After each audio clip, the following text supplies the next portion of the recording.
నమస్తే. Welcome to Andhraprabha. నేను మీ దుర్గాప్రసాద్. ప్రస్తుతం మనతో ఆంధ్రప్రభ ఎడిటర్ వైఎస్ఆర్ శర్మ గారు ఉన్నారు.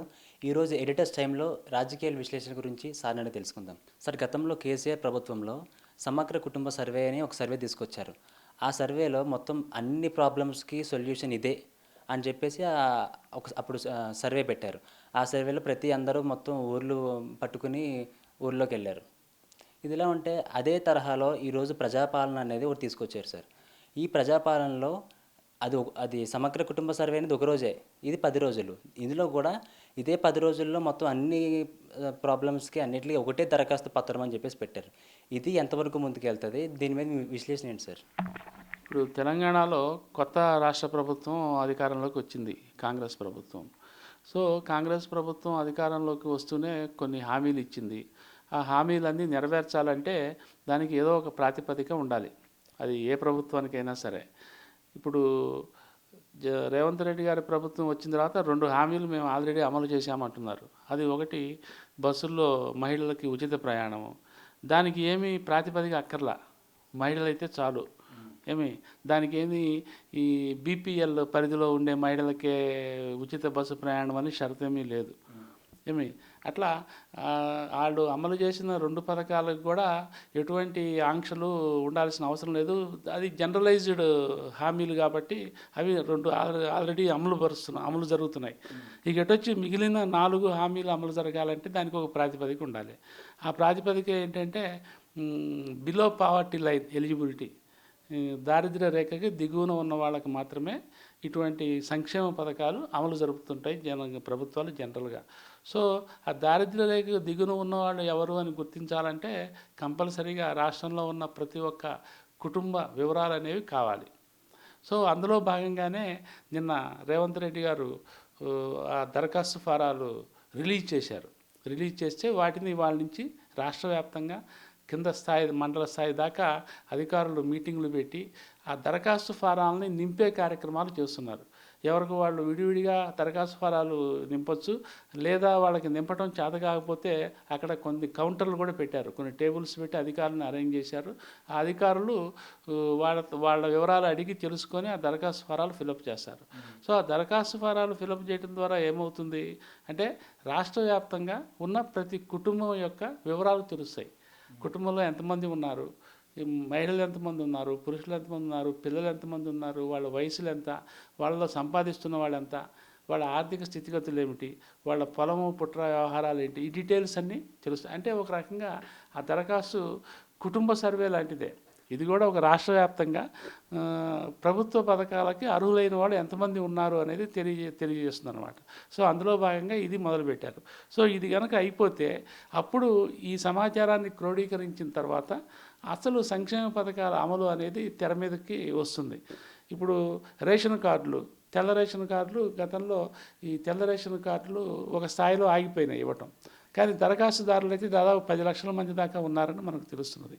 10 లక్షల మంది ఆల్రెడీ దరఖాస్తు చేసుకొని ఉన్నారు. ఇంకొక 1,00,000 మంది అయితే రెడీగా ఉన్నారు అప్లై చేసుకోవడానికి ఎలిజిబిలిటీతో.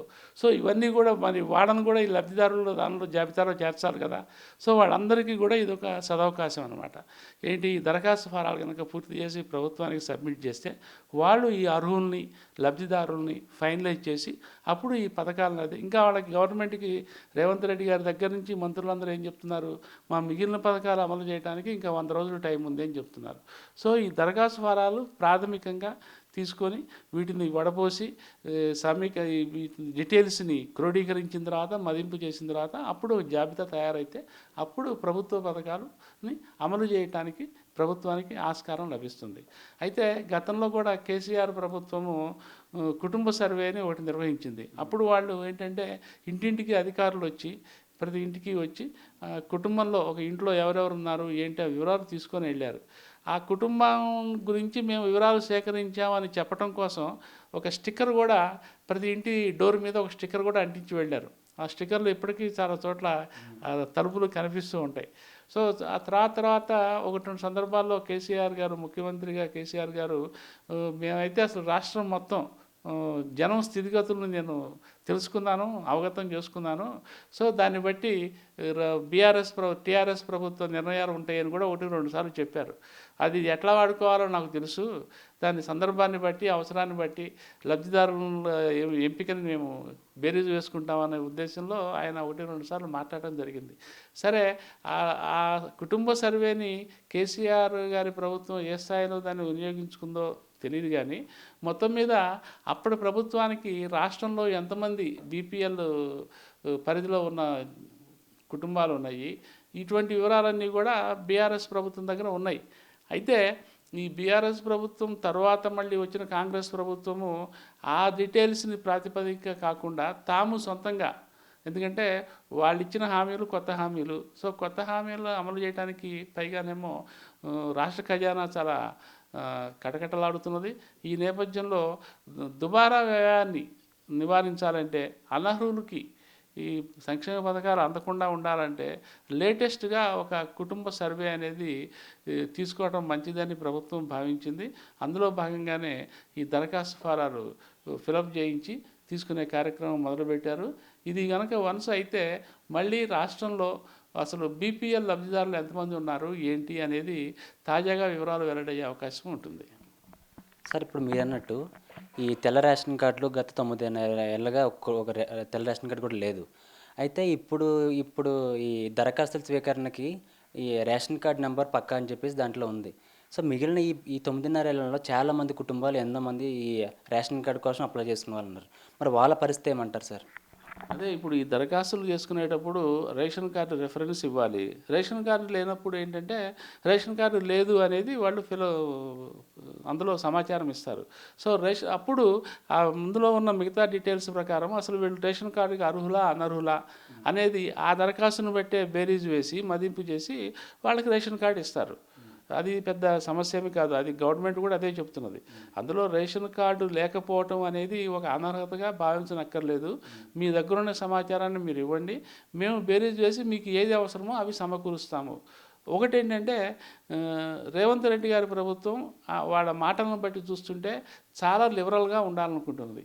ఏదో కొన్ని నిబంధనలు పెట్టి, కొన్ని కొర్రీలు పెట్టి లబ్ధిదారులని అడ్డగించటము, అట్లాగే కొంతమంది వాళ్ళ అర్హతలని నివారించటము అనే ఉద్దేశం లేకుండా చాలా ఫెయిర్గా వీలైనంత ఎక్కువ మందిని ఈ ప్రభుత్వ పథకాలకి ఈ ఫ్రేమ్లోకి తీసుకురావాలనే ఒక పాజిటివ్ థింకింగ్లోనే ప్రభుత్వం ఉన్నట్టుగా ముఖ్యమంత్రి దగ్గర నుంచి మంత్రుల ప్రకటనలను బట్టి మనకు స్పష్టమవుతున్నది.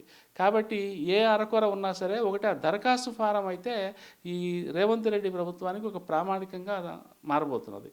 ఆ దరఖాస్తు ఫారంను బట్టే ఆ లబ్ధిదారులకి ఏమేమి అవసరము, ఏమేమి లేవు, ఉండాల్సినవి లేకుండా పోయినాయా, అక్కర్లేనివి ఉన్నాయా, ఇవన్నీ కూడా మదింపు చేయడానికి అవకాశం ఉంటుంది. సార్, ఈరోజు సెంట్రల్ మినిస్టర్ అమిత్ షా హైదరాబాద్ వచ్చారు.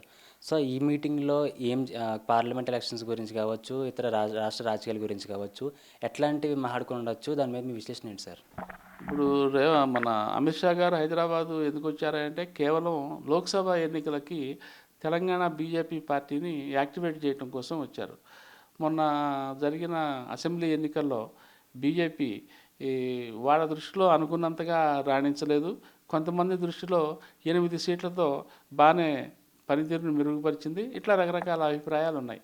మొత్తం మీద ఒక ఎన్నికలకు ముందు, అసెంబ్లీ ఎన్నికలకు ముందు ఒక 4-5 నెలలు, 5-6 నెలలు ముందున్న టెంపో అయితే బీజేపీలో తర్వాత కనిపించలా. దానికి రకరకాల కారణాల వల్ల ఒకటి రాష్ట్ర బీజేపీలో కొంత సంఘర్షణ రావటము, అట్లాగే నాయకుల మధ్య విభేదాలు రావటము, ఈ కారణాలతో ఏంటంటే రాష్ట్ర బీజేపీ శాఖ అధ్యక్షుడిని మార్చాల్సి వచ్చింది. దానికి బీజేపీ కేంద్ర నాయకత్వం ఢిల్లీలో అన్ని వర్గాలను పిలిచి రకరకాల సమాచారం సేకరించి బండి సంజయ్ గారిని ఉంచడం మంచిదా, తీసేయడం మంచిదా అనే బేరీజు వేసి, లెక్కలు వేసి చివరికి బండి సంజయ్ గారిని తొలగించి కిషన్ రెడ్డి గారిని పెట్టారు. అప్పటిదాకా చాలా యాక్టివ్గా మంచి ఊపు మీద ఉన్న బీజేపీకి అది ఒక పెద్ద షాకింగ్ పాయింట్లో ఒక శరాఘాతమైంది. తర్వాత ఏమైందంటే బీజేపీ కొంచెం మందగించడం మొదలుపెట్టింది. ఆ మందగిస్తున్న నేపథ్యంలోనే పావులు కదపటము, మళ్ళీ వాళ్ళ వ్యూహాలు మార్చుకోవటము, తగినంత సమయం లేకపోవటము, అది కోవకు కాలేకపోయింది. ఈ నేపథ్యంలో ఎలక్షన్లు రావటము, పోలింగ్ అయిపోయింది. సరే, ఉన్నంతలో 8 సీట్లతో ప్రస్తుతానికి బీజేపీ తృప్తిపడింది. కానీ లోక్సభ ఎలక్షన్లకు ఇంకా ఇది డిసెంబర్ కాబట్టి కనీసం 3-4 నెలల టైం ఉంది. అందుకని ముందుగానే ఈ 3-4 నెలల టైంలోనే రాష్ట్ర బీజేపీని మళ్ళీ పట్టాల మీదకి ఎక్కించాలి అనే ఉద్దేశంతో కేంద్ర నాయకత్వం దాని మీద దృష్టి పెట్టడము, అందులో భాగంగా అమిత్ షా గారు వాళ్ళు రావడం జరిగింది. ఆయన చెప్పిందల్లా ఏంటంటే అందరూ విభేదాలు మాని లోక్సభ ఎన్నికలకి పూర్తి స్థాయిలో కలిసికట్టుగా పనిచేయాలి అని. అట్ ది సేమ్ టైము అసలు మన అసెంబ్లీ ఎలక్షన్లో మనం దెబ్బతింటానికి కారణాలు ఏంటి, వాళ్ళ నుంచి అడిగి తెలుసుకోవటము. అట్ ది సేమ్ టైము కిందసారిలాగా కొట్లాటం లేకుండా ఈసారి సమన్వయంతో అందరూ పనిచేసి లోక్సభ సీట్లు కనీసం 10 లోక్సభ సీట్లన్నా వచ్చేలాగా మనం ప్రయత్నించాలని చెప్పి వాళ్ళకు ఒక దిశానిర్దేశం చేయడం జరిగింది. సో ఈ నేపథ్యంలో ఏంటంటే ఇది లోక్సభ ఎన్నికలకి ఒక తొలి సమావేశంగా, ఏది అధిష్టానం పెట్టిన తొలి సమావేశంగా మనం భావించవచ్చు. ఇక ముందు ముందు స్ట్రాటజీ ఫుల్ఫిల్ అయిపోయి పూర్తి స్థాయిలో అమల్లోకి వచ్చిన తర్వాత మళ్ళీ లోక్సభ ఎన్నికలకి ప్రచారానికి ఎటు మోడీ గారు, మళ్ళీ అమిత్ షా గారు కిందటిసారి అసెంబ్లీ ఎన్నికలకు ఏ స్థాయిలో అయితే చేశారో లోక్సభ ఎన్నికలకి అంతకు రెట్టింపు స్థాయిలో వాళ్ళు చేయాల్సి ఉంటుంది.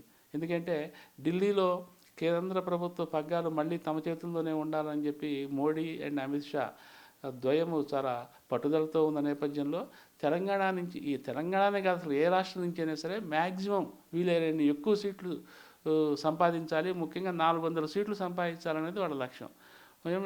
ఆ నేపథ్యంలో ఏంటంటే తెలంగాణలో కూడా మొన్న 8 సీట్లు మాత్రమే సంపాదించాము, కానీ చాలా ఎక్కువ అవకాశాలు ఉన్నాయి. మొన్న అసెంబ్లీ ఎన్నికల ఓట్ల సరళి చూసినా కూడా ఇంకా బీజేపీకి దక్కాల్సిన సీట్లు కొన్ని ఉన్నాయి.